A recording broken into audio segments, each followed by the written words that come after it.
So So how did you come up with the Terminator? Take us there and the Matrix, and just was- to put this from pen to pad. Now it's one thing to have the idea, but to but take that. it's very easy. It was a script in a book. The Terminator is the prequels to, or the beginning of the Matrix. Sarah Connor is actually Neo's mother. So JC, John Connors, Jesus Christ, grows up to be Neo, one and the same in the Matrix. The Matrix is in the future. The Terminator is the past. It's time travel, past, present, and future time travel. It's the second coming of the Christ, the evolutions of consciousness, man versus the machine. So the machines, the Terminator machines, hear that a child is going to be born that's going to terminate them in the future when they oppress man. Because see, it's a man versus the machine. It's God's children versus man's children, which was technology. So man versus nature. Exactly. So the Terminator has the. But going back to the thing of the number 4, yeah. The black goo. Has anybody heard about the black goo? What that is? It is programmable matter. It is AI. It can rapidly clone in such a way that they got down there, and it was actually at UFO MegaCon last year. I talked at length with Miles Johnston. He's done many interviews about the black goo. I've also done a phone interview with Harold Kaltzvela. He speaks about the black goo. Mostly Europeans know about this because when the Brits won the Falkland Wars in '82, they brought the black goo back to backward engineer in some of their laboratories, and one of them was called Marconi Laboratories. And you want to do any further research on this, you'll see that the black goo wreaked havoc. The reason it had to be here is because this is frozen all year round, and in a frozen state, the black goo is not active. It needs a warmer climate. The reason it had to be here is because this is frozen all year round, and in a frozen state, the black goo is not active. It needs a warmer climate. When I was down in South America, I was reading Nexus magazine, one of my favorite magazines, and there was an article about the black goo and this particular station, which had been working with an ET group that was monitoring this cave. There's a cave right here, an extraterrestrial cave, that they were going to study the black goo under controlled conditions, that is, frozen conditions. The Brits were like, destroy the base, get the black goo, bring it back to Marconi, let's backward engineer it. The stuff got loose, and it is still loose today. And my lecture next year is going to be about Morgellons, and I think that has something to do with it. It is this new introduced life form that is now entering not only the human populations, but animals, pets, and farm animals are starting to show up with it. And this is where it came from. Very, very difficult to go there, but black goo has its own intelligence. You can see some videos online. People have actually gotten it, and when you have it in one jar, it's just like tar. But you put 2 jars together, and it starts moving. It wants to connect. It wants to start moving. And good timing, because we're almost done here. Just more about the black goo. It has magnetic properties. It's self-organizing itself. And this is what I think the Falkland Wars was really all about. You guys all know that the cover story is rarely what the real story is all about. The possibility that there could be another pole shift, including one in North America, which could end up right over the top of us. And the other pole is moving towards South Australia. This is where his testimony gets very interesting. On his third visit to this base, this Argentine contactee was then shown on these 3D screens pictures of ice floes, soldiers fighting. He recognised that some were perhaps British and some were definitely Argentinian, and he realised that, of course, by that time the war was probably just building up a little bit, and he realised this was a future demonstration of the Falklands War. He was then told by the ETs that Britain would win the war and that his country would lose the war. But the point that was most important to me, he was also told when I had to translate all this. This wasn't available. I had to translate this from looking through from Spanish. I had to translate it from Argentinian websites that I found this stuff on. So some of the translation hasn't always been good, but I know I got this bit right. They also then told him that actually, far from being a general war or what we think wars are about, this conflict was far more about commerce and business, I think was the word they used. I think that's how the translation came out, commerce and business, than it was about war generally as we think about it. Now, that's a really important point when you come back to the point we've discovered that this oil got taken back to Marconi in Britain. Because as we get to that point a bit later, then you'll find that I have a quote from one of the Marconi workers saying that actually, as well as this thing doing some very strange things and causing a lot of problems for the British, also since some absolutely amazing inventions have come, including medical science apparently, from finding this technology. So I wanted to get this point out because in the Amash interview, Joanne ended by saying, well, this is all not too good, and but we never know what might come of it. It's all very interesting, but it isn't just a negative story. We've just of course we don't know a lot about this, so apparently some good inventions have come from this, much like any other perhaps the Roswell crash, if that situation's true, where as we all know, technology came from that and helped us create computers and all this other sort of stuff. So I'm sure that goes on a lot more than we realise.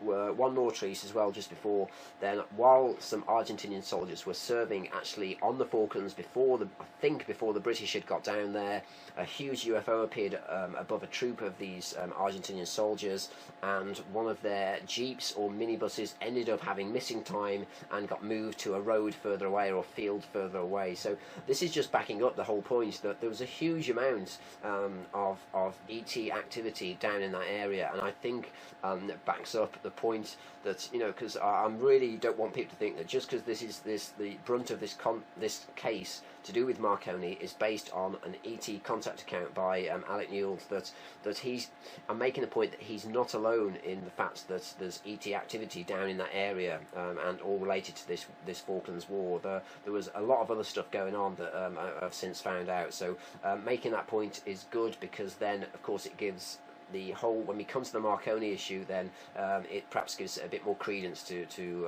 what we're then claiming. Yes, and you note several sources in your research. I do have the name of that party, that Argentinian contactee, if you want me to note it, but if not, it's right. I believe the first or second segment there in that Amash, very interesting series on this matter.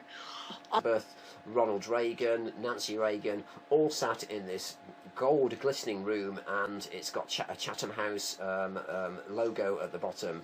So the Royal Institute of International Affairs, I think, are the British.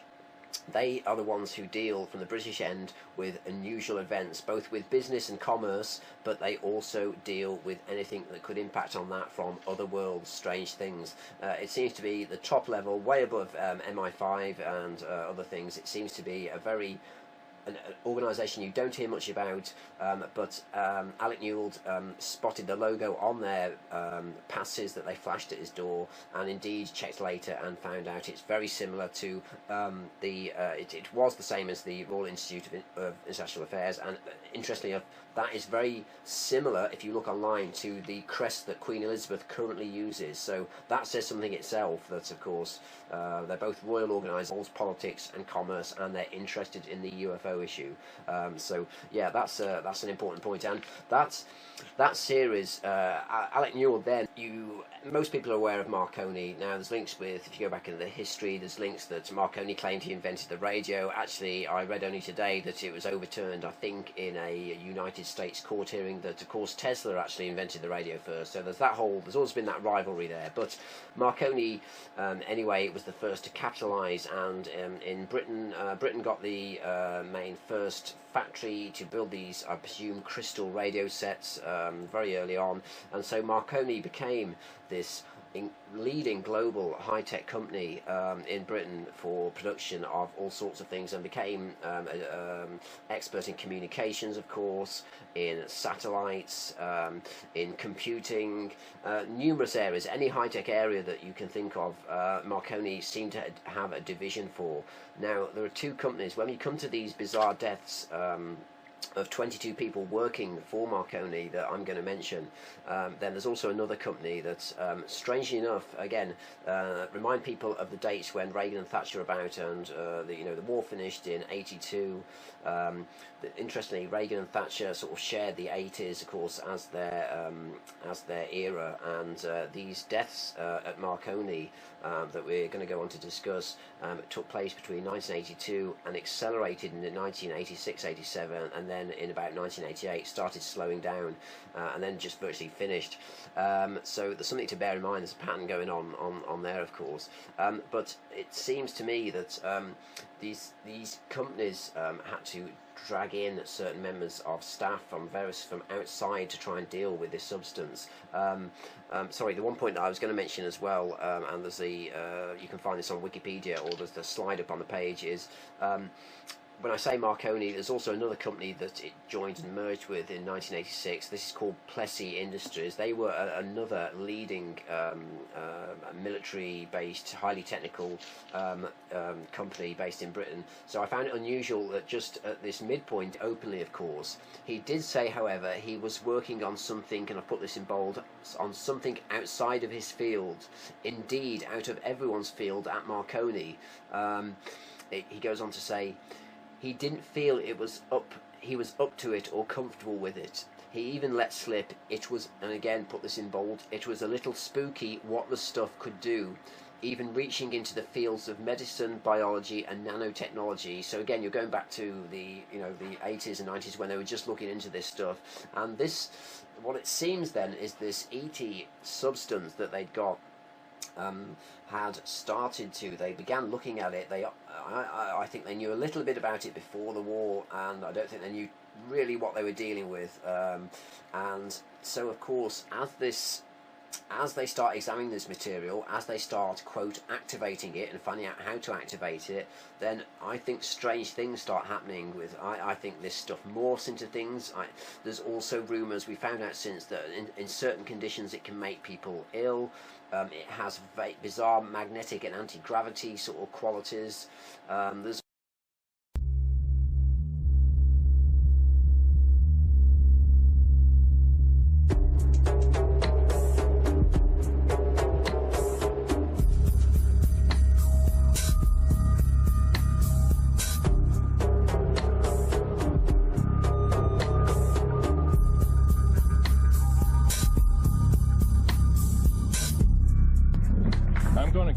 mention to you something that's very scary indeed, and tell you what the alien agenda is. It's going to sound very familiar. The alien agenda is the complete takeover of this planet, the killing off of 5, 6 to 7/8 of the world's population by the year 2029. The U.S. military has known about this for 45 years. They've told no one. As far as I know, I'm the only person standing before a crowd talking about the alien agenda secretively.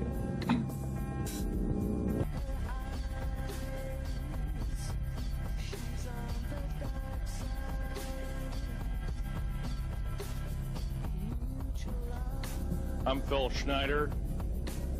I spent 17 years in black budget programs, government geologist, as engineer, structural engineer with aerospace applications, self-taught metallurgist, became kind of famous in my own right.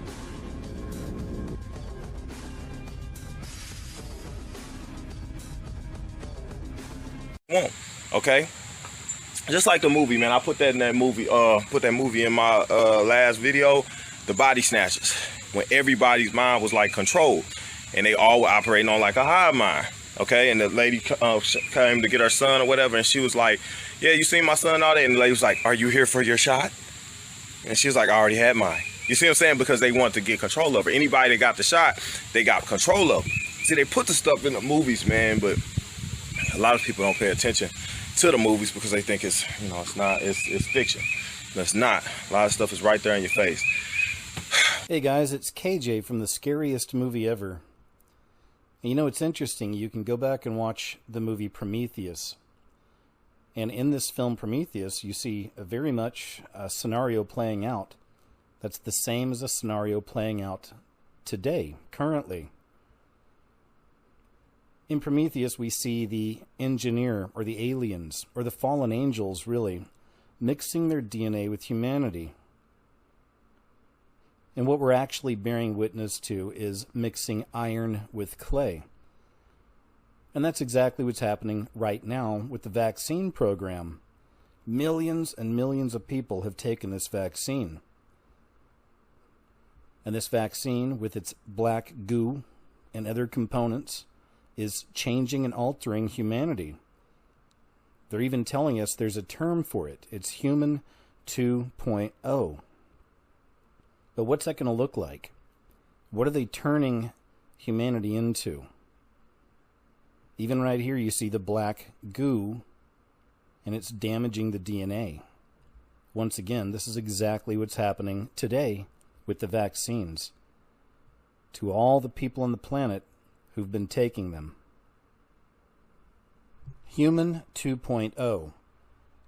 That's what they say. Human 2.0. This is what's happening with the vaccines. Humanity is literally being changed from the inside out. But what are they turning people into? Remember, this is Satan's end game for humanity. Well, that and all of humanity accepting his mark of the beast. Here's a clip that some of you may have seen before, but still it's really important to check out and to understand. I think it's one of the most important clips out there when it comes to this vaccine and the connection with the devil himself. They know we're coming! They're waiting for us! I have been there! I've seen it! You're all doomed!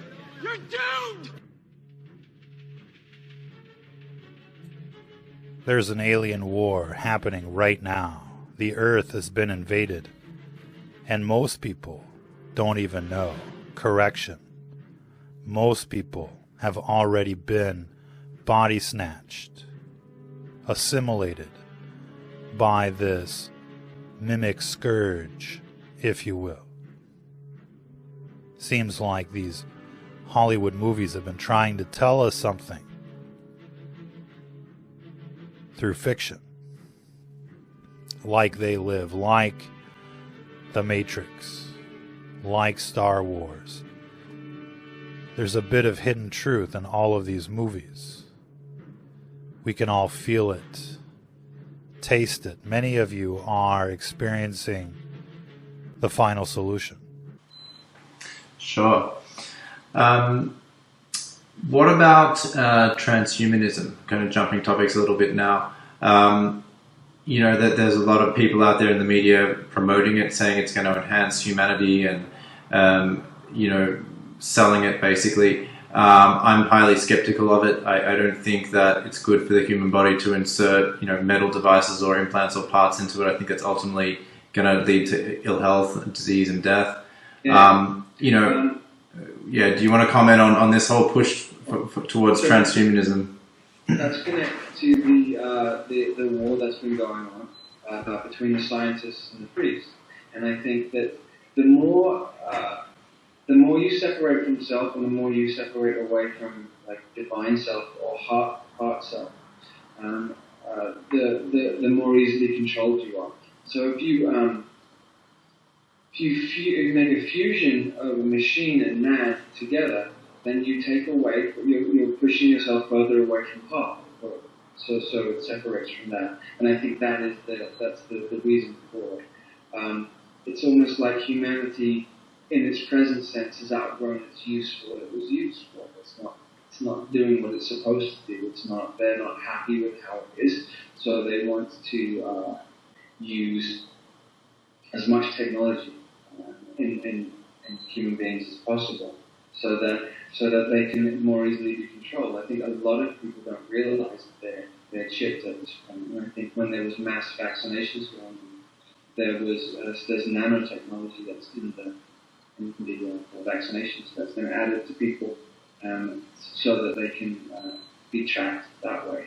And I think even it's like a stepping stone thing. I mean, even with cell phones, when everybody then carried a cell phone, and everybody has GPS, and everybody is tracked that way. That was the beginning of it. And I've even heard that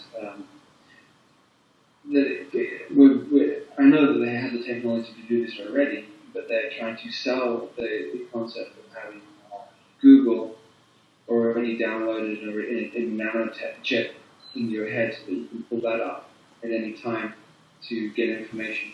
Well, then, you've got to think about who's giving the information. And so then you become reliant on something else and you don't think for yourself. And it separates, eventually what will happen is the essence of the person. So the conscious, the original consciousness, the original thing that came here and inhabited the body in the first place, will just step out. And it won't be there anymore. So you'll have drones. You'll just have drones walking around. Like with the bees, you have a queen bee, which is essentially sits there and collects, and the other bees fly around and bring back to the queen bee because they are supposed to do it. They don't know why they're doing it, but they're doing it because that's their job. And that's what they're trying to do, is create a hive mind. One single hive where everybody is connected to everybody else. And there is an elite hierarchy, and it's controlled from the top. And I think that when you look around you now, a large percentage of people that are around are actually empty vessels and not thinking for themselves at all. And there's a lot of people that don't want to, and have given their power away to the quote queen bee, and are happier that way, and happier not to think for themselves. So slowly people are giving their power, people are giving their power away, and it's easier that way. Do you know what I mean?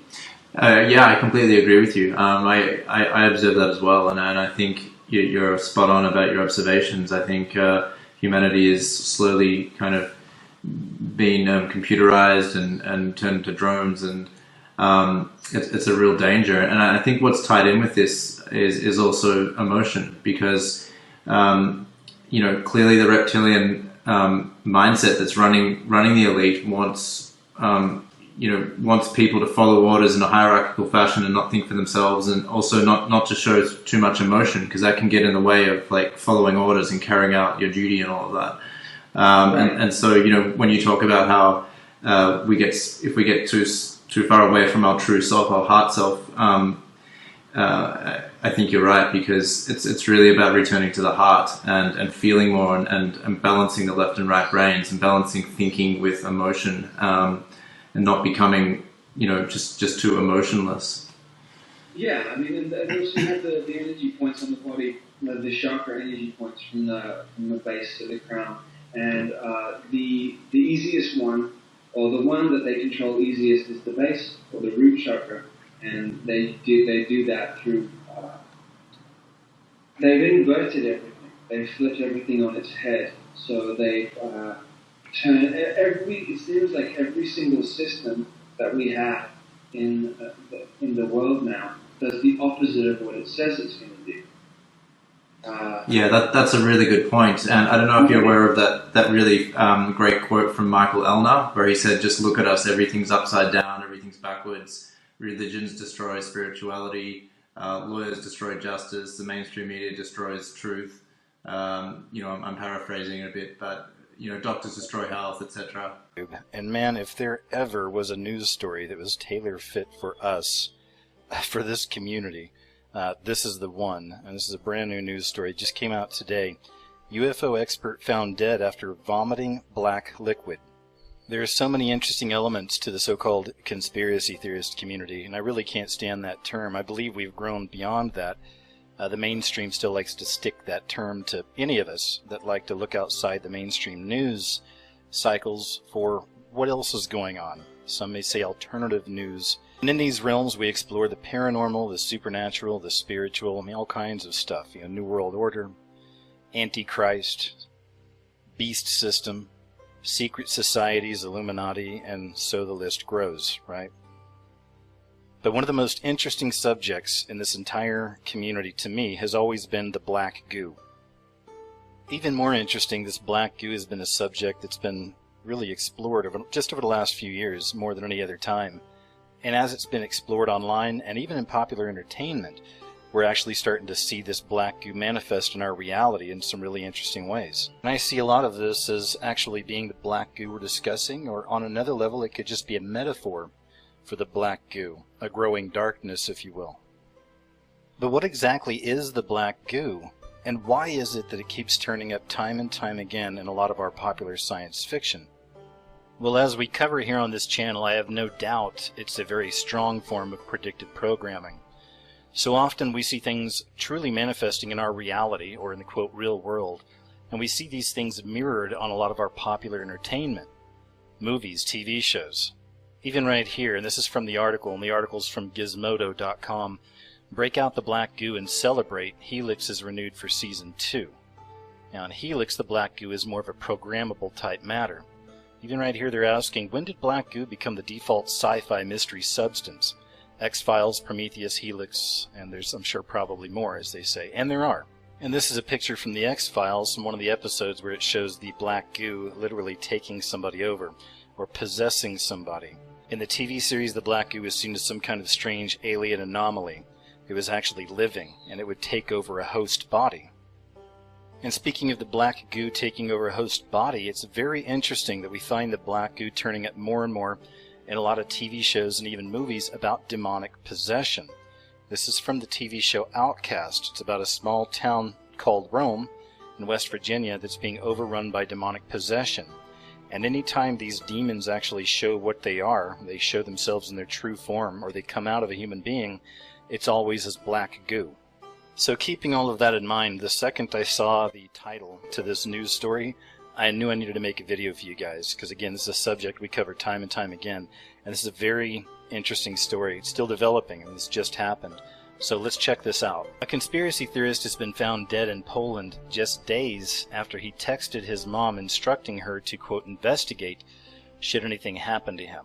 That alone is very interesting, of course, because we've seen that same thing turn up time and time again with other people. Remember, the DC Madam is a good case of that. She actually went on the Alex Jones show. She knew she was in some trouble, and she said, look, if they ever find me dead, I didn't commit suicide. I want you guys to investigate it. And then shortly after that interview, they actually found her dead, hanging in a shed in the backyard. But I'll continue. Max Spears, a 39-year-old father of two, was found dead on a sofa in Poland, where he had gone to give a talk about conspiracy theories and UFOs. He was ruled to have died from natural causes, despite no post-mortem examination being carried out on his body. But his dark investigations into UFOs and government cover-ups may have made him enemies who wanted him dead, says his mother, Vanessa Pates. In a chilling text message to his mom just days before his death, Spears wrote, "Your boy's in trouble. If anything happens to me, investigate." He lived in the United States for a few years but returned to the UK to stay with his mother before jetting off to Poland. Bates said he was making a name for himself in the world of conspiracy theorists and had been invited to speak at a conference in Poland in July. He was staying with a woman who he had not known for long, and she told how she found him dead on the sofa. Now check out this sentence here. Spears' pals have claimed that he had actually vomited a black liquid when he died in a Warsaw apartment. Speaking to Project Camelot, friend Miles Johnson said, "A person has died here, and I don't think it's good enough that somebody who just took normal medication should end up vomiting or spewing black liquid, whatever that was." And then shortly after that, whatever length of time it was, died. Max made a career out of investigating UFO sightings and alleged cover-ups. More recently, he was said to be probing into the lives of well-known figures in politics, business, and entertainment. His unexplained death and its subsequent treatment by the authorities has left many online followers convinced he was killed by government agents. Conspiracy theorists have long been convinced that UFO chasers who get too close to the truth are, quote, bumped off by the secret services or so-called men in black. On one website, Project Camelot, a blogger wrote, "The entire circumstances are suspicious, and I urge everyone to encourage the release of details about what really happened and a call for an autopsy." So I'll stop there, and I'm going to leave a link below if you'd like to check this article out for yourself. But just wow. Right, I mean wow. It makes it all that more intriguing to me that this is a man that had tried to expose different conspiracies and predominantly looked into the UFOs. And we have that strange connection between black goo and UFOs, right? With Prometheus, X-Files. How strange is it? What a mirror image of reality and entertainment. We have a man that's trying to expose the reality of UFOs.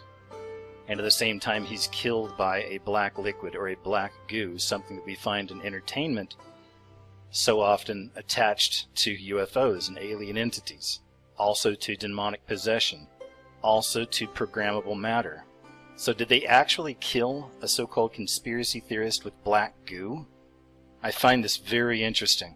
And that's about it, folks. I wanted to share this with you again. This is one of those news stories I knew that a lot of you would definitely want to hear.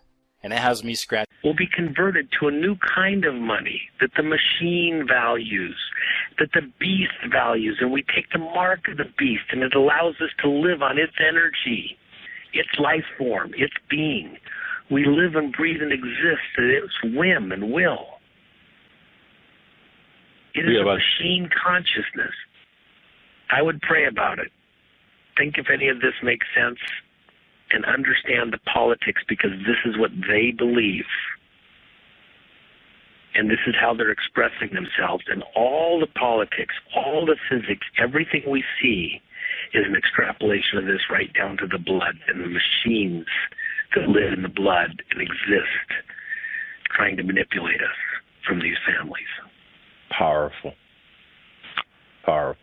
What a learning exercise. That all of these doctors have corroborated each other's findings by showing all of these unusual structures. Some of them look like parasites. Dr. Carrie Madej said it looked like it was self-aware and it rose itself off the plate. And some of it sounded a little extraterrestrial and weird. Now we have entered Dr. Frank Zalewski, who apparently secured a batch, if you will, of 5 Pfizer vials, and he went through an examination. And what I mean by taking it to the next level is Dr. Zalewski corroborated the same types of parasites visually, but he took it to the next level by analyzing them, the material, that what it's made of, in terms of their chemical composition.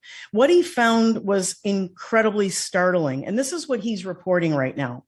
2 of the 5 vials that he found had pure normal, what we call normal saline in them. That's a 0.09%. That's sort of compatible with the human body. It's just, people say a placebo or a benign substance. It's just salt water. It's like saline, normal saline.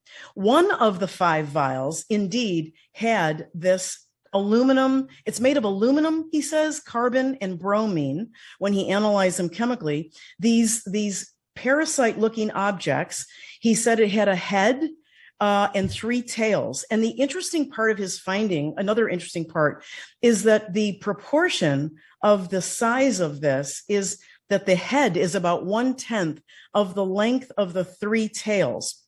Now, he held up in his video that's circulating all over social media, this sort of a facsimile. He made it up. He holds it up in the air.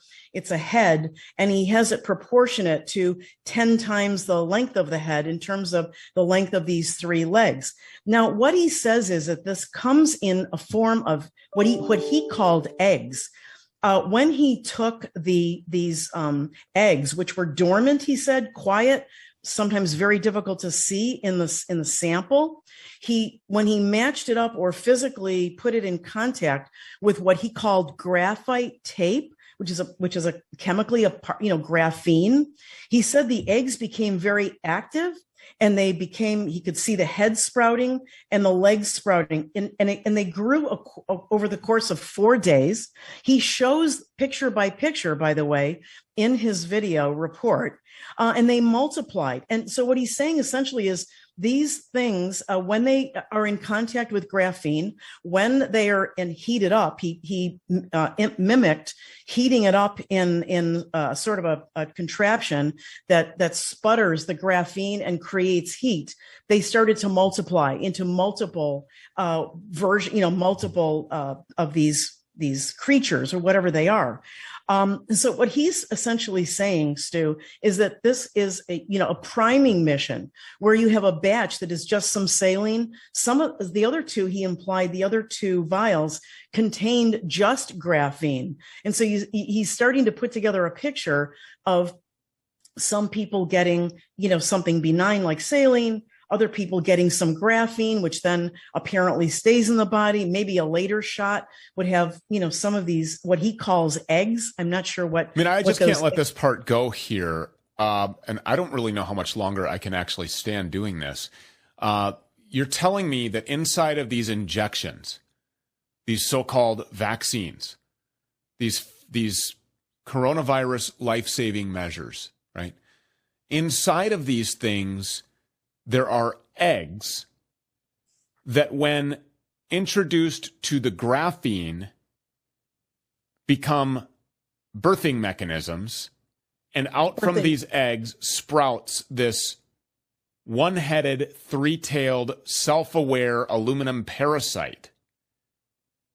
Aluminum, carbon, and bromine were the chemical compositions he got. Aluminum, carbon, and bromine were the chemical compositions he got. Aluminum, carbon, and bromine were the chemical compositions he got.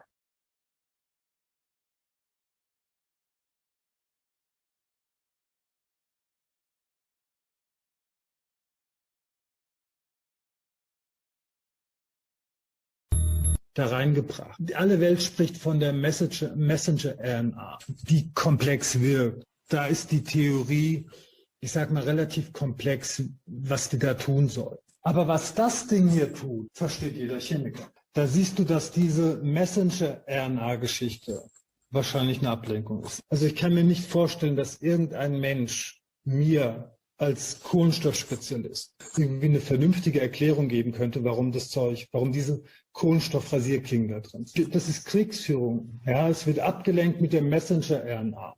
Ja. Aber so schnell können die Menschen da nicht umfallen. Direkt auf dem Stuhl, im Ruheraum fallen die um.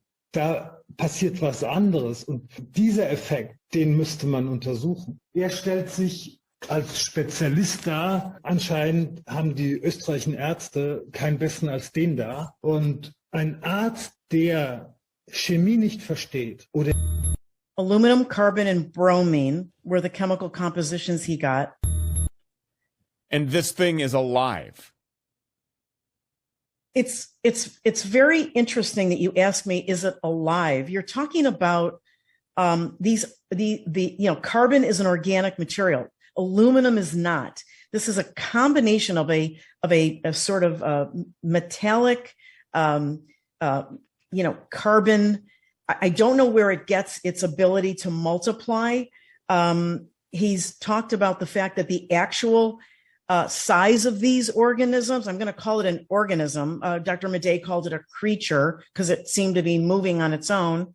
That in actuality, it is 20 microns. The head is 20 microns in size. And that would relate to 10 times the three legs are 2.5 millimeters. That's in real life. So this has legs and tails and a head, and it moves and it births and it comes from an egg.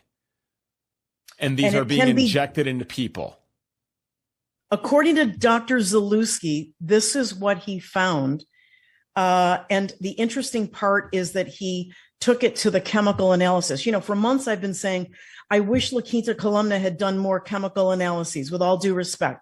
I know, Dr. Madej did a stunning expose of what she was shown under the microscope. Dr. Zandre Bata has got multiple pictures of what looks graphene-like, in addition to the black discs that were sort of communication or transporter mechanisms. These are all pieces. But Stu, what Dr. Zalewski has done, if this can be replicated, all science must be replicated, and it should build on previous scientists. Now, we've already had a lot of replication of seeing these parasite-like structures, but now we have some chemical composition, and we also have, he took it to a secondary next level because he gave them a more hospitable environment, meaning in graphene and with warmth. I'm wondering what the relationship is to the fact that these materials, at least the Pfizer and Moderna ones, are everybody's instructed to keep them at 70 degrees Fahrenheit below zero, which is incredibly, and it can only be warm or room temperature for a certain amount of time. And the instructions are that you have to use it up, if it's in room temperature. Dr. Zalewski implies that if you warm it up enough and you expose it into what it's hospitable for these creatures to be in contact with graphene, that's when they kick into motion, they multiply themselves, and they grow in size. And he said, for what purpose this is, I can't tell you that right now. That's for maybe the next scientist to figure out. Yeah, but or just read the patents that Karen Kingston brought. I mean, or listen to Cyrus Parsa. Suddenly the alien artificial intelligence extinction event seems to be a whole lot more less tinfoil hat than it did a week ago. It seems so. It's stunning. I would like to hear more from Dr. Zalewski on what his chain of custody was. How did he verify that these were authentic from the company? Yes. And were they sealed? And did they have different lot numbers? Yes. You know, that kind of thing, that kind of information. So extensive internal bleeding and respiratory failure take place. And as observed within 37 to 50 hours, DNA disintegration is achieved. While it is inconclusive how the effects of the chemical vary from subject to subject, as many factors such as the host's individual DNA structure and overall personal health may come into play, direct indigestion appears to have the most immediate results. It is also reported that infection can be caused by inhalation as well, either by the liquid being compressed into some kind of gas or contained within and emitted by pod spores, as briefly seen in footage from Alien Covenant. Chemical A0-3959X91 certainly has the ability to swiftly destroy life, but it also has the ability to create it. While the virus contained within the goo is not sexually transmitted, we can confirm it most definitely alters the DNA of those contaminated, which resulted in Fifield impregnating Shaw with his mutated DNA, leading to the accelerated birth of the trilobite creature, which goes on to attack one of the engineers. But on a larger scale regarding its creationary abilities, certain questions must be asked.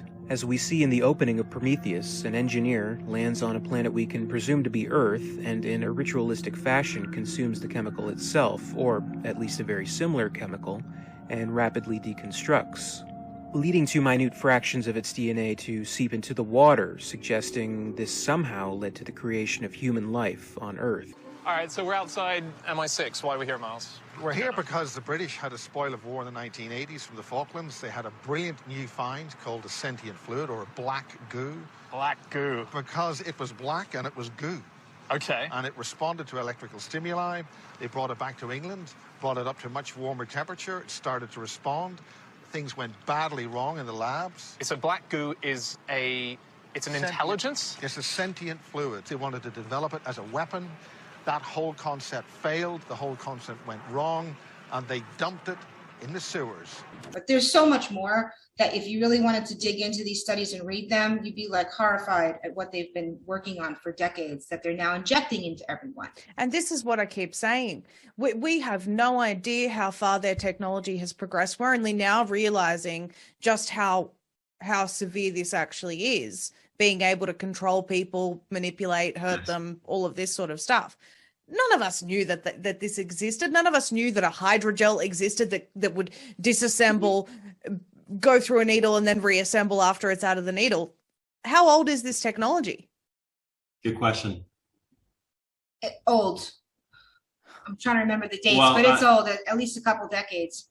Yeah. See, yeah, I mean, which of us knew that a couple of decades ago they were talking about this? I certainly didn't. I knew that technology was far more advanced than what I realized. But to know that two decades ago hydrogels existed? Sorry, go on. Well, yeah. I mean, like you're saying, Maria, I mean, now that we've seen that there's these PubMed articles out now describing this openly, and you think back, wow, so maybe in the 70s somewhere, a group of guys with some clearance or something were talking to each other in a private group about this technology and what they were working on and what would happen if the world found out. I mean, it's a possibility. That's what we're talking about. Also, I think we might be looking at, similar to graphene oxide in our earlier presentations, being a well-known cytotoxin for 160 years, is this needs to be carried on to the next generation of people, right? So that means there are families, they got to have kids or graduates that are recruited into these programs with that agenda. So that's why we're starting to see this carryover of something that is probably decades old. Right. So this is our investigative conclusion, showing you all this physical evidence and all the studies evidence. So based on this evidence that we researched, we believe that these biostructures show that synthetic tissue is being grown inside of humans from the COVID vax bioweapons.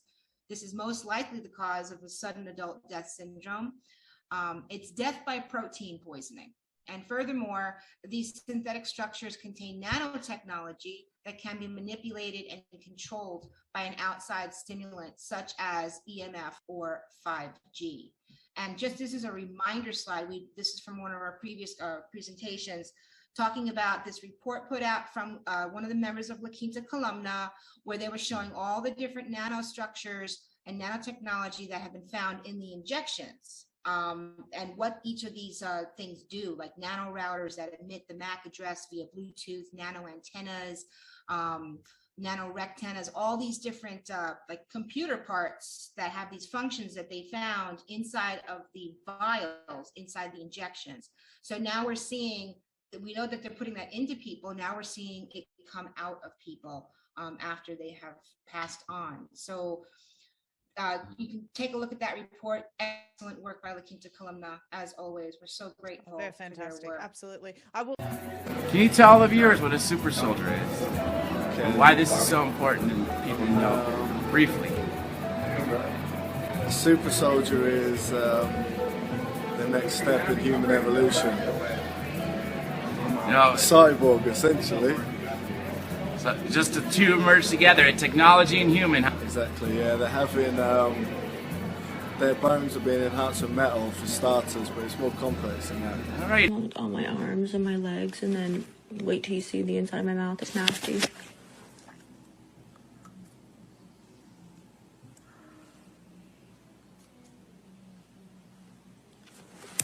There's like 4 on this side, and then on this side, there's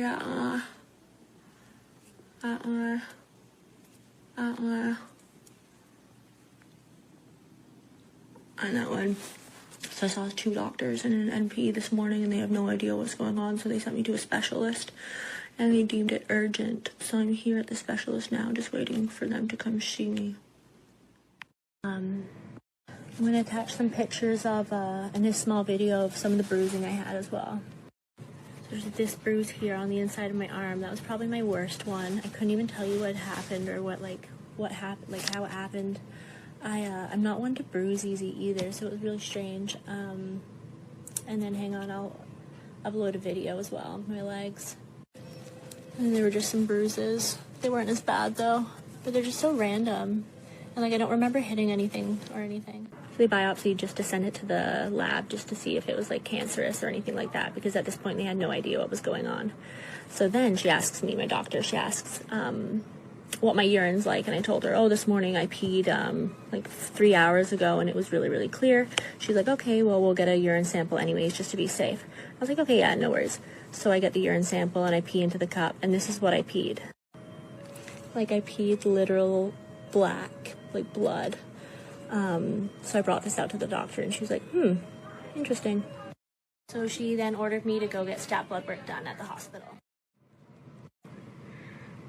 So basically they did my blood work and sent me home and said, we'll call you if there's anything weird. I was like, okay, dope.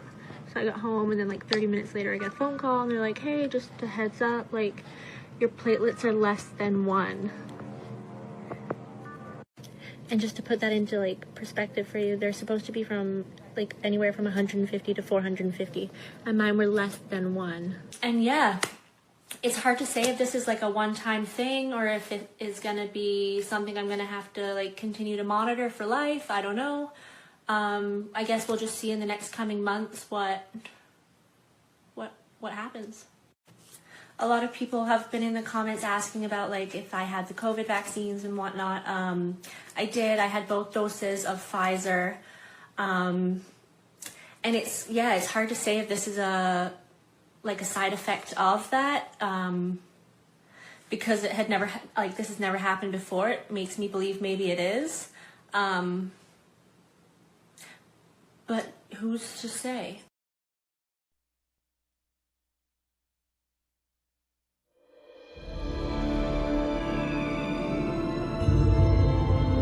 You're a very good observer, Cole. We have a very advanced program, something very different. An opportunity to reduce your sentence considerably. And possibly play an important role in returning the human race to the surface of the Earth. No license, no prints, no warrants. But he took on 5 cops like he was zested to the eyeballs. What year is this? What year do you think it is? 1996. That's the future, James. Do you think you're living in the future? I'm simply trying to gather information to help the people in the present trace the path of the virus. We're not in the present now. This is a place for crazy people. I'm not saying you're not mentally ill. For all I know, you're crazy as a loon. The army of the 12 monkeys, they're the ones that spread the virus. Monkeys. He's been living in a meticulously constructed fantasy world, and that world is starting to disintegrate. You haven't become addicted to that dying world? No, sir. He needs help. I think I'm crazy when people start dying next month. I don't belong here. You're here because of the system. I know some things that you don't know. Yes, my son. You sent me to the wrong year. You're certain of that? Science ain't an exact science. You had a bullet from World War I in your leg, James. How did it get there? I don't know. You're a trained psychiatrist. You know the difference between what's real and what's not. You said that I had delusions. You said you could explain. I'm trying to. I want the future to be unknown. I can help you. Get you out. From them, don't even try. We're all monkeys. The thing mutates, we live underground. They're watching you. I just want to do my part to get us back on top, in charge of the planet.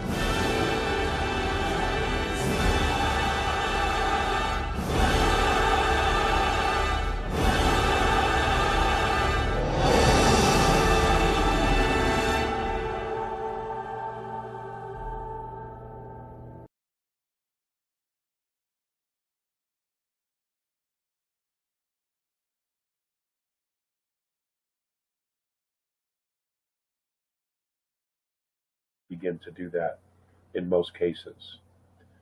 You used to know.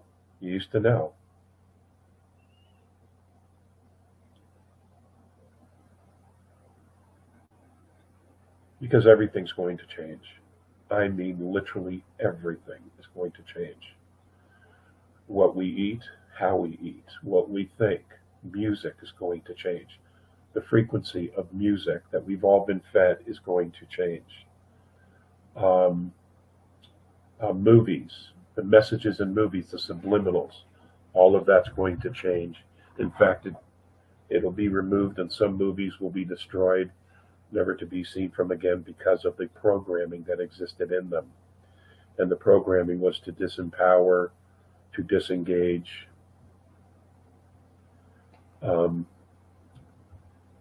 and to the way we grow food, the controlling of the weather, all of that's going to change. In the right hands, weather can be used for rainfall so that there's no droughts and that we have more than enough food to grow on this planet for everyone. There will be an absolute end to homelessness, because many of these government buildings and structures, these mansions that belong to these beings, all of that will be used to get homeless off the streets. The med beds have been put on a slight delay because of all this shit, because of the treatment, the DNA treatment that's been given to everyone. The amount of sick people is piling up, and it's getting really, really scary. And all of these people were manipulated and tricked into getting these experimental jabs. They were never told the truth. They were never told they were experimental. They were lied by the media. They were lied by government officials all over the planet. Some of them weren't even given a choice to even think about it. They were forced to get it. And every single one of those people is guilty of crimes against humanity. Doesn't matter you were following your job. You fucked up. You did. You put all that other shit ahead of the safety and welfare of your own people, of your own citizens, of your own race. There is no fucking excuse for any of that anymore. You're either a human being initiated from the higher realms in order to alter the machine timeline into the organic way of life. We came here not to be enslaved or to be converted to machines, but to destroy the machine. That is our mission. Mr. Trump. Yes. Are you Batman? I am Batman.